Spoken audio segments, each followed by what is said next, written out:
মাটির ভেপু চড়ুইভাতি। লেখক বিভূতিভূষণ বন্দ্যোপাধ্যায়। অতি সংক্ষিপ্ত প্রশ্নোত্তর। কে চড়ুইভাতির কথা বলেছিল? অপুর দিদি দুর্গা চড়ুইভাতির কথা বলেছিল। কোথায় চড়ুইভাতির আয়োজন করা হয়েছিল? নীলমণি রায়ের জঙ্গলে আবৃত ভিটার অধারের খানিকটা বন কেটে সেখানে চড়ুইভাতির আয়োজন করা হয়েছিল। দুর্গা কিসে ভাত চড়িয়েছিল? খেলাঘরের মাটির ছোবার মতো ছোট্ট একটা হাঁড়িতে দুর্গা ভাত চড়িয়েছিল। দুর্গা ভাতের সঙ্গে কি সেদ্ধ হতে দিয়েছিল?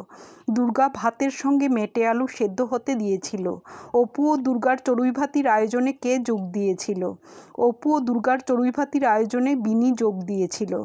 বিনি কে? বিনি হলো ও পাড়ার কালীনাথ চক্রবর্তীর মেয়ে। বনভোজনে কি কি রান্না হয়েছিল? বনভোজনে ভাত, মেটে আলু সেদ্ধ আর বেগুন ভাজা রান্না হয়েছিল। বেগুন ভাজা পানসে হয়েছিল কেন? বেগুন ভাজাতে নুন দেওয়া হয়নি বলে তা পানসে হয়েছিল।